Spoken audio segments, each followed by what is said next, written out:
शुरू अल्लाह के नाम से जो अत्यंत दयावान और कृपाशील है। मेरे अजीज भाइयों, आज समाज में हम देखते हैं कि जाति को लेकर के बहुत सारी भ्रांतियां हैं। कहीं जाति के मुताबिक उनका शोषण हो रहा है, कहीं धर्म के नाम पे शोषण हो रहा है, कहीं लिंग के नाम पर भेदभाव किया जा रहा है, कहीं क्षेत्र के नाम पर भेदभाव किया जा रहा है।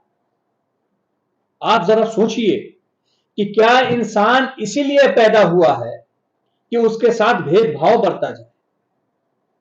क्या हम थोड़ा सा अपने दिमाग का इस्तेमाल नहीं कर सकते हैं कि इस भेदभाव से, इस ऊंच नीच से, इस छूत छात से हमारा समाज कैसा हो?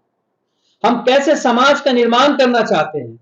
हम अपने समाज को अगर बेहतर समाज बनाना चाहते हैं तो इन सब कुर्तियों को, इन सब खराबियों को हमें अपने बीच से निकालना होगा। न सिर्फ ये कानूनी बना करके, बल्कि हमको अपने दिल से इन बुराइयों को निकालनी होगी।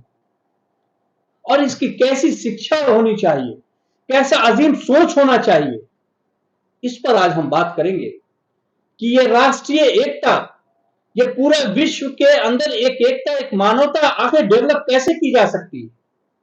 जो हम कहीं क्षेत्र के नाम पर बैठे हुए हैं, कहीं हम काले गोरे के नाम पर बैठे हुए हैं, इसका ऐसा क्या सूत्र हो सकता है जो तमाम मानव को सिर्फ मानव समझे और उसके लिए एक नियम हो, एक कायदे कानून हो, उनकी आर्थिक उन्नति के लिए एक नियम हो, उनके सामाजिक निर्माण के लिए एक नियम हो, उनकी न्यायिक व्यवस्था एक हो।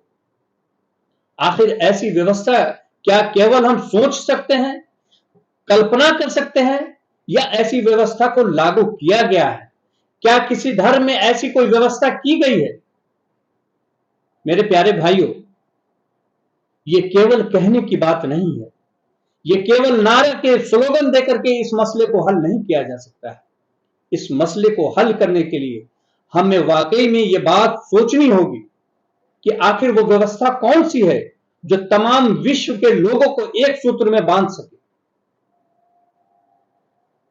इस्लाम की वो शिक्षा पर हम नजर डालें जिस शिक्षा के बारे में आखिरी पैगंबर रसूलुल्लाह सल्लल्लाहु अलैहि वसल्लम आखिरी हज के मौके पर कहते हैं कि जान लो, किसी काले को किसी गोरे पर कोई बड़ाई हासिल नहीं है और न किसी गोरे को किसी काले पर कोई बड़ाई हासिल है और न किसी अरबी को किसी गैर अरबी पर कोई बड़ाई हासिल है और न किसी गैर अरब को किसी अरब पे कोई बड़ाई हासिल है। तुम्हारे नजदीक अगर कोई बड़ाई किसी को है, हासिल है, तो वो ईश्वर भय के कारण है, ईश्वर के डर के कारण है। ये बड़ाई का पैमाना बता दिया और फिर कहा कि तुम में जो ये जाति व्यवस्था है, ये जो काले गोरे का फर्क है, तुम याद रख लो कि तुम सबके माता पिता केवल एक है और वो जो बनाए गए थे वो मिट्टी से बनाए गए थे। अगर इस थ्योरी को हम माने कि हमारे पूर्वज, हमारे जो सबसे पहले इंसान थे वो एक थे, एक माता पिता की हम सब संतान हैं, उस रिश्ते से पूरे सृष्टि के जितने भी मानव हैं, जितने भी औरतें हैं, वो तमाम मानव क्या हुए? एक दूसरे के भाई बहन। इस सोच के साथ इसमें कोई ऊंच नीच नहीं है, कोई भेदभाव नहीं। अब अगर हम कुछ चीजें माने भी कि कुछ भेदभाव को अगर लिया जा सकता है, भेदभाव इन द सेंस ये, अगर हम कुछ माने कि कहीं किसी आइडेंटिटी के लिए कोई बातें है, तो जैसे हम यूरोप में गए तो हम कह सकते हैं कि वाहिद सिद्दीकी भारतीय, इंडियन। उसी तरह से एक क्षेत्र, एक कबीला, एक खानदान से एक परिचय होता है आपका। वो परिचय को हम उसकी जाति से जोड़ देते हैं, हम उसके साथ भेदभाव करते हैं, किसी के काम से उसको हम छुआछूत करते हैं। इस बुनियाद पर हमारे समाज में सामाजिक न्याय की स्थापना नहीं हो सकती है। सामाजिक समानता का अपना सामाजिक समानता का की व्यवस्था को नहीं लागू किया जा सकता है। सामाजिक समानता अगर हमें देनी होगी तो हमें उस वैश्विक सोच की तरफ जाना होगा कि हम सब एक माता पिता की संतान हैं और इस हिसाब से हर व्यक्ति को आर्थिक उन्नति, सामाजिक समानता, सामाजिक न्याय, शिक्षा, ये तमाम जो अवसर उनको मिलने चाहिए वो समान रूप से मिलने चाहिए। आज हमारे देश में अगर हम बात करें तो देखें कि जातीय जनगणना को लेकर के बहुत सारी बातें आ रही हैं कि जितनी जितनी भागीदारी उसकी उतने हिस्सेदार। कहीं ना कहीं इस स्लोगन में एक बात समझ में आती है कि चूंकि उनको कहीं ना कहीं शोषण उनका हुआ है, उन लोगों को वो अवसर नहीं दिया गया, उनको रोका गया उनके डेवलपमेंट से, उनकी आर्थिक उन्नति से, उनके सामाजिक भेदभाव किया गया, उन्हें सामाजिक न्याय नहीं दिया गया, उन्हें अपने बराबरी में बैठाया नहीं गया, उन्हें छूट छाट किया गया उनके साथ, और उन्हें नहीं न्याय दिया गया।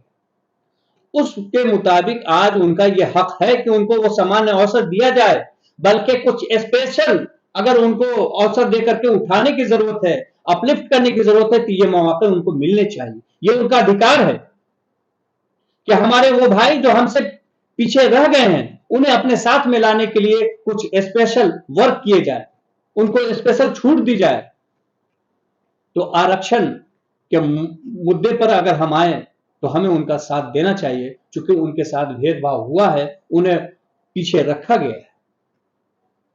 मेरे भाइयों, इसके बावजूद ये जो नफरत है, नफरत को खत्म करनी होगी आपस से।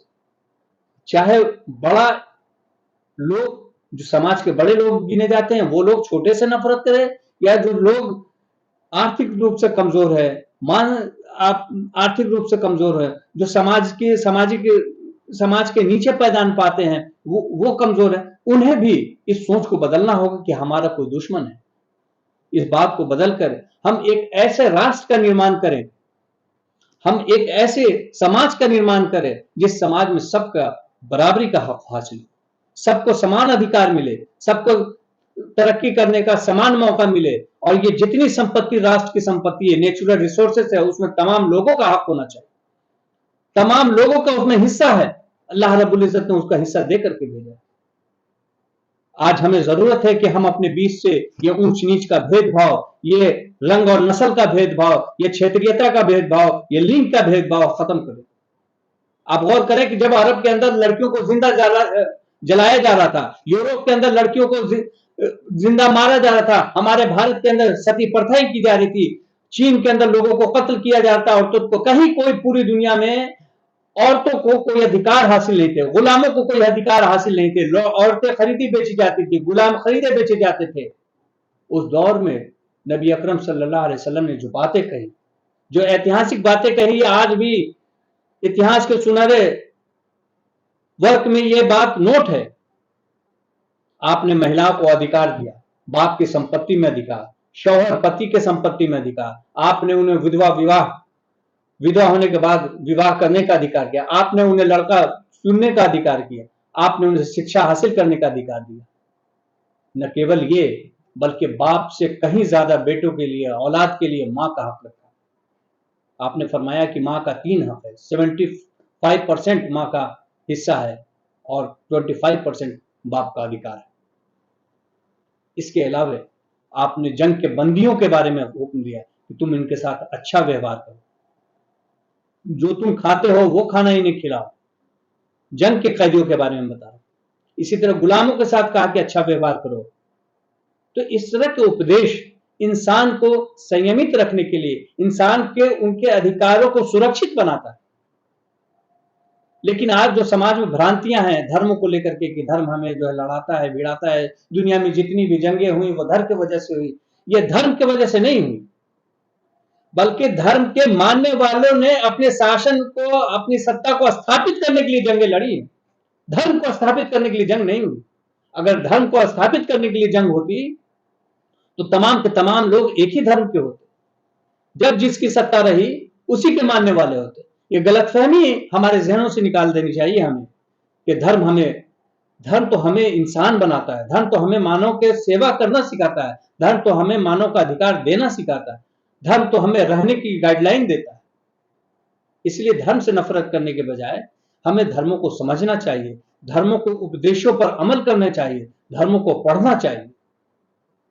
मेरे प्यारे भाइयों, आज के इस हालात में जरूरी है कि हम ऐसे सूत्र पर अमल करें, उस पर सोचें कि ऐसा आखिर क्या सूत्र हो सकता है जहां से लड़ाइयां खत्म हो जाए और तमाम इंसान एक मानव के बराबर हो जाए, समान, जैसे शरीर में एक किसी पार्ट में तकलीफ पहुंचे तो पूरा शरीर महसूस करता है, उसी तरह पूरी दुनिया में अगर कहीं भी किसी मानव के साथ अत्याचार हो तो वो अत्याचार हम महसूस करें, पूरी मानवता महसूस करे। ऐसा एक निजाम, ऐसा एक सिस्टम, ऐसा एक व्यवस्था हमारे बीच होनी चाहिए जिससे तमाम मानव खुशी के साथ खुशहाल जीवन व्यतीत कर सके। धन्यवाद।